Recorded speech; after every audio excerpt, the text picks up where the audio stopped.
Hello, everybody. Melissa Lambert here with Fostering Quality Schools, and I have my wonderful colleague, Nikki Sabatier, and I'd like to introduce you. If you could talk about who you are, your role, and I'll have a few more questions for you.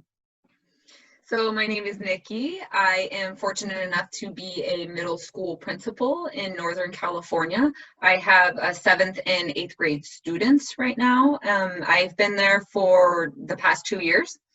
And yeah, we're looking forward to next year. So. Wonderful. So what's the impact of COVID been, the COVID closure specifically, remote learning? What's that been like for you as a leader at your school? So like leaders in pretty much every other school district, we didn't have a lot of time to figure out what we were going to do. You know, we found out from our Office of Education Sunday that we weren't coming back to school on Monday. So it was a very quick turnaround for what our plan was. So we collaborated as a team on Sunday night and decided that we were going to try and put together the best quality distance education that we could.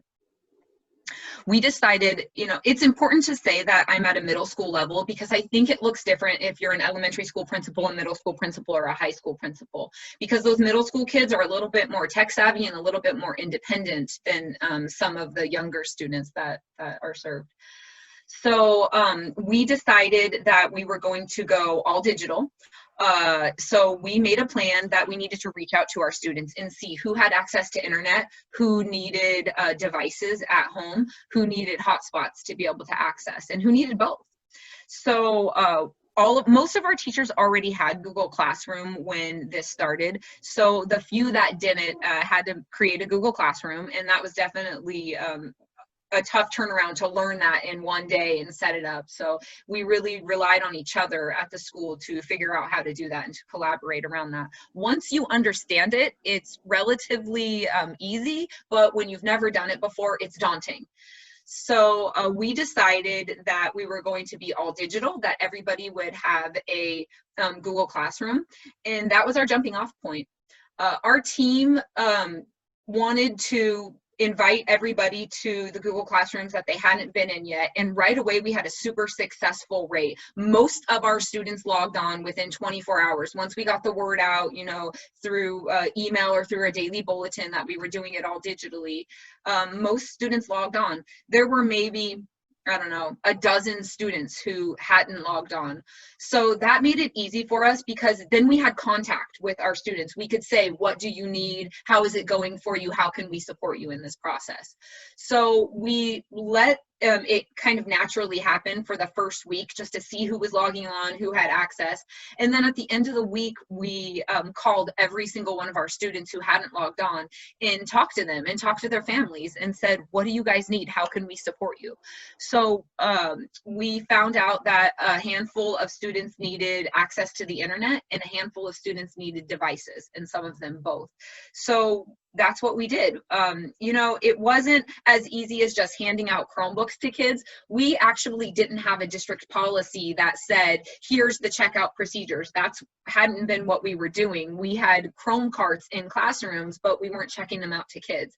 So that was a process to, you know, create that policy before we started handing out Chromebooks as well. But I would say about week 2, we then were in contact with every single one of our students one way or another and got devices to all of our students. It did take us a few weeks to get hotspots out to our students, the process of ordering them, accessing them, and then delivering them. But definitely by week 3, all of our students had access and were online. So that was amazing. And the teachers were collaborative and they were on it. They were on their classrooms. They were talking to kids. They were holding live Google Meet sessions to help them with their work and walk them through it. So I was super proud of our teachers. They just really pulled together and did what they had to do to educate kids. And it was super exciting to see it happen. That is so fantastic. Such positive news, particularly around being able to capture who was logging on and who wasn't, and then have a plan for that. Has this experience, or your reflection on this experience, really put forth for your strategy for reopening for next year? Reopening next year is definitely the question that looms out there. And I think it's the question on everybody's mind: parents, students, staff, leaders in our community. You know, it's interesting. I want to say that when we first started the distance learning, and we started to have the Google Meets with students, it was interesting because right away we realized that it wasn't so much about academics to our middle school students, it was social emotional to our middle school students. This idea of not going to school and not seeing your teachers that you had been with for the first, 3/4 of the year, not having access to your friends to talk. Middle school is an age that is very social emotional. And when we started to talk to them online, we realized that yes, they were there to talk about the academics and they were there to get help on what they needed. But when that was done, they just wanted to talk. They wanted to show you their cat, they wanted to talk about what it's like at home for them and what it's like doing work in a different situation than other students have. So it was interesting. We realized right away that this social emotional piece was almost more important than the academic piece to these students. And that was tough because we always have a level of social emotional connection in the classroom, but it was different with distance learning. So something that we did to help with that is we made a schedule for our teachers so that every day of the week, Monday through Friday, at least one of the 6 teachers that we have core teachers for academics, and they rotate through the classes, one English teacher, one math teacher, like that. And so every day of the week, we had a Google Hangout where they can go on and they can touch base somehow. And that really supported them social emotionally. So moving into next year, that is something that I think is really important. Some of these students some students won't be able to come back. Some of them can't come back. Some of them won't come back. Some families don't want to send them back. But I think a lot of our student population, they do want to come back to school. So I think that, and we want to be able to support them socially, emotionally, and academically in both of those settings. So moving into next year, I think that we have to have some sort of component of distance learning. I think it needs to be a hybrid model. I don't know specifically what that looks like as far as a master schedule goes for our school, but we need to be able to support them on both platforms, both in person and distance. So we're really looking at what we can do to set it up, because we need our teachers to run that concurrently. And so a question that is really important for us to answer is, how many students are we going to have in person and how many are going to want to be distant?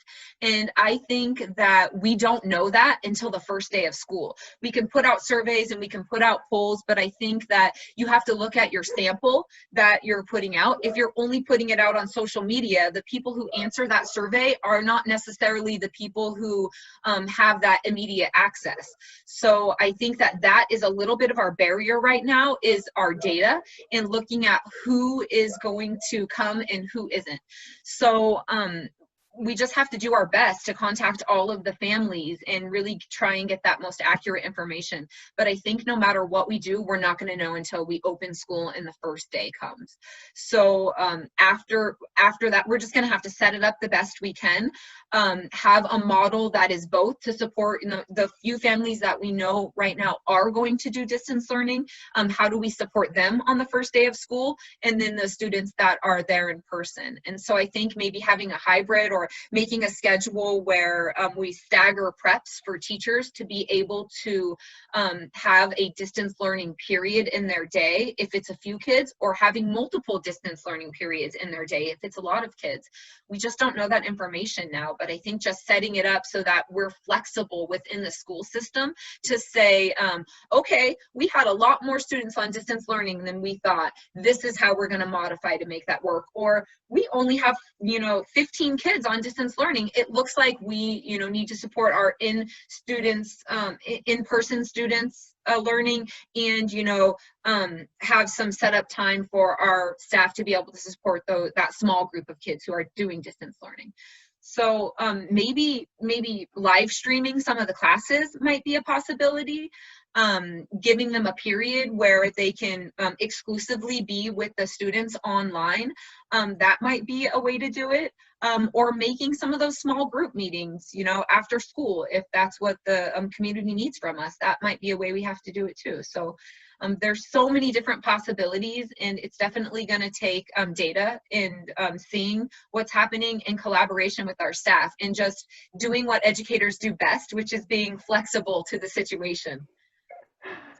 So wonderful. It's so wonderful to hear your equitable stance and take on this, that you're really working hard to reach all of your families and your student populations.